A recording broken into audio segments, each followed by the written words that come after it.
Seguimos aqui, muito obrigado pelo seu carinho, pela companhia, com o prefeito de Itabira e presidente da Associação dos Municípios Mineradores do Brasil, Marco Antônio Lage.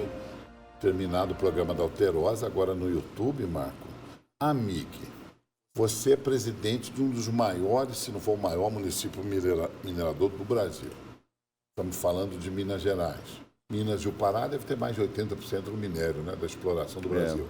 Minas e Pará. Exatamente. E como é que fica essa agenda do presidente da AMIG? Porque você tem que brigar pela sua Itabira e aí você deixa a Nova Lima para lá, deixa o Pará para lá. Como é que você faz isso? Não, a gente tem... essa é a conexão interessante, né? E os prefeitos das cidades mineradoras, inclusive, entenderam isso para fazerem esse convite, essa escolha para que eu presidisse a AMIG agora, junto com Nova Lima, junto com municípios do Pará, como Paraupebas, como Canaã dos Carajás, Itabirito, todas as cidades mineradoras aqui envolvidas, Conceição do Mato Dentro, São Gonçalo do Rio Abaixo, os municípios do Quadrilátero Ferrito. Não é só ferro, né? E são 12 estados hoje que estão dentro da AMIG, representados por seus municípios, desde calcário, não é só ferro, né? Produção de ouro, Paracatu. Então, são todos municípios do Brasil, diferente dos estados, até da Bahia, inclusive, com urânio. Então, nós temos uma representatividade dessa visão da mineração no país muito importante agora. E eu trago Itabira. A experiência de Itabira ela é importante, inclusive para alertar os municípios, alertar as comunidades, as lideranças políticas sobre aquilo que não deve ser feito ou aquilo que precisa de ser feito, né, durante o período da mineração. Né? É preciso de construir uma... Mas foi feito errado porque a empresa fez errado ou você pensa que teve gestão pública equivocada que contribuiu? Um modelo equivocado, né? Eu uso muito uma frase do ex-premier britânico Winston Churchill, que fala o seguinte: faça o mais difícil no momento mais fácil. O que é difícil para qualquer cidade? É desenvolvimento econômico. Todas as cidades, todos os prefeitos, né, todas as comunidades buscam desenvolvimento econômico para promover desenvolvimento social, promover qualidade de vida. E quando tem dinheiro, quando a mineração está pujante, está produzindo muito, as atenções se voltam para aquele território, é um momento de pensar o seguinte: olha, como o minério acaba e o minério não dá 2 safras, né, o que acontece? Você tem que aproveitar esse período da exploração mineral para desenvolver outras vertentes econômicas. E isso que não foi feito, isso que não é feito. Isso não é feito. Então, e aí você tem um boom da mineração, tem as riquezas e elas são usufruídas muitas vezes pelos players da mineração ali, os fornecedores, enriquece parte da cidade, mas a cidade, você tem problemas graves e que ficam depois. Então, é um planejamento de sustentabilidade. A gente tem que falar de cidade sustentável ao longo do tempo. Então, a mineração ela é importante, A AMIG é a favor da mineração. Então, muitas vezes, há essa confusão. Minas tem que ser a favor da mineração. Absolutamente. É um setor econômico fundamental e a AMIG, a associação, elas defendem a indústria minerária brasileira. Mas o minério foi demonizado durante décadas, né? Minas Gerais é o nome... O Estado tem o nome, né, do minério. Mas o minério... Mas é exatamente que esse modelo precisa de envolver a sociedade, mudar o modelo de maneira que a comunidade, a sociedade enxergue o legado da mineração sobre vários aspectos, ou seja, nossas riquezas vão sair desse território, mas esse recurso, parte dessa riqueza vai ficar, né, em forma de desenvolvimento econômico, de reparações ambientais, de investimento nas pessoas, preparar os jovens, Você não pode ter uma cidade minerária, uma cidade de mineradora, onde se produz riqueza, mas com educação a baixo nível do IDEB, com saúde pública em frangalhos, como eu encontrei em Itabira em 2021, quando assumi prefeito. Educação ruim, saúde pública ruim, estrutura urbana ruim, mobilidade urbana inexistente, tudo errado. Né? E a cidade, muitas cidades... Por quê? Aí é a sua pergunta.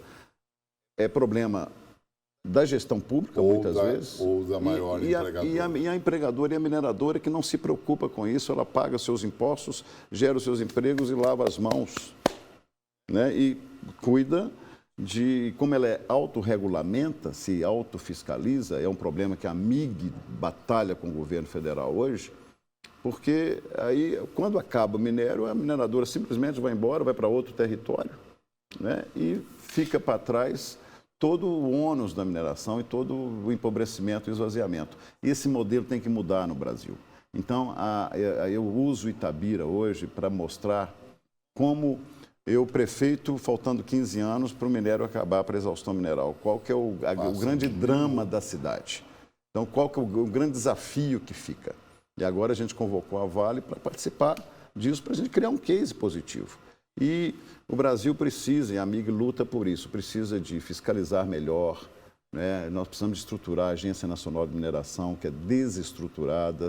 Nós precisamos de um novo Código Minerário Brasileiro, que ele é de 1967, é preciso ser totalmente revisado, né? Para que haja uma mais ética na mineração com relação aos seus territórios, para que haja uma segurança para as próximas gerações, né? Então, é preciso que a produção de riqueza minerária, né, que é um produto não renovável, que acaba, pense no futuro dos territórios. É isso que não existe no Brasil, mas tem no Canadá, tem na Austrália, em países desenvolvidos, a mineração que compete com as mineradoras brasileiras no mercado internacional. E são competitivas, mas tem um olhar já evoluído sobre a relação com os territórios e com as comunidades. É isso que a gente quer para o Brasil. É o que eu sempre falo, né? Deixa o índio lá, o índio quer caminhonete, quer ser dono do poço de petróleo, igual nos Estados Unidos, né? O índio não quer esmola, né? E é tratado como uma sub-raça. Então, às vezes eu penso que o Brasil tem esse vício de manter o empobrecimento, de impedir o desenvolvimento, né? Porque é mais cômodo e o modelo... Está no meu território, deixa o índio ser milionário, explorar, vender o minério dele, né? Mas eu acho que é um modelo de relacionamento que precisa de ser 360 graus, né? É um modelo empresarial. O principal meta e o que tira o sono do empresário, do dirigente das empresas mineradoras é o resultado econômico, a resposta que ele precisa dar para o acionista, né? Mas é preciso de que as empresas que têm a expertise de planejamento ajude a planejar os territórios, porque os prefeitos passam a cada 4 anos, a cada 8, a cada período, com políticas públicas muito dependentes de ações partidárias, né, de interesses pessoais, interesses partidários, interesses políticos, e é preciso de trazer a sociedade para dentro desse projeto, desse programa, desse modelo, para que se construa legados, né? E não dependa só da política, e a empresa tem que participar disso. Ela não pode só se preocupar com o resultado financeiro da sua companhia. E caminhando para o encerramento, meu diretor já está bravo, nervoso, prefeito.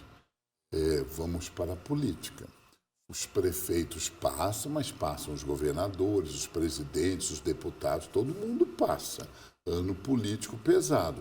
O senhor sempre foi um grande articulador, é hoje uma jovem liderança política. Número 1, o senhor deixa a prefeitura esse ano? Número 2, como o senhor avalia o cenário estadual e nacional? Olha, não, eu não deixo a prefeitura este ano, embora tenha sido bastante pressionado ainda. Tenho sido pressionado. Está sendo cortejado, né? Muito afim. Muito, porque eu venho de uma experiência recente na iniciativa pública, né? Minha história toda na iniciativa privada, trabalhando como diretor de uma multinacional Fiat, né? A vida, depois a CEMIG. Depois a CEMIG. E a minha experiência política tem dado certo. Fui reeleito com quase 80% dos votos em Itabira. É o melhor resultado histórico de Itabira de uma eleição municipal, exatamente fazendo entregas importantes e fazendo gestão pública, né, com a minha experiência da gestão privada, com resultados, com entregas. mas eu tenho um compromisso de concluir esse projeto. O projeto Itabira é muito importante para mim, como itabirano, como cidadão e para a cidade. Eu fui eleito para concluir esse projeto, que é efetivamente de buscar evitar, né, o desastre da exaustão mineral em Itabira. Então o senhor fica? Fico, concluir os 8 anos, o segundo mandato, e deixar esse resultado, esse trabalho concluído, preparar essa estrada pavimentada para o pós-mineração. Esse é o grande desafio que nós temos hoje. E como o senhor está avaliando a sucessão estadual e o cenário nacional? Olha, com uma certa preocupação, né, porque vejo que esse antagonismo de direita e esquerda precisa de acabar no Brasil, tem prejudicado as relações sociais, as relações políticas no nosso país. Então, torço para que a sociedade entenda um pouco mais, discuta um pouco mais o projeto de nação, né, que isso venha à tona, em vez das guerras vazias das redes sociais, a gente possa discutir o Brasil, né, sobretudo na parte agora, falando de mineração novamente, o Brasil é a segunda maior potência geológica do planeta. Entrou numa campanha nacional? Não precisa entrar, porque é muita riqueza que tem nesse país e nós vamos continuar entregando, fazendo esse entreguismo. Quer dizer, é a grande oportunidade da soberania nacional com essas terras raras, os minerais críticos que vão fazer parte da transição energética. O Trump taxou o Brasil para poder sentar à mesa e negociar os minerais críticos que estão no solo brasileiro, né? As discussões das grandes potências internacionais passam pela transição energética, que é poder e dinheiro. E o Brasil está... nós temos um solo que é um escândalo geológico.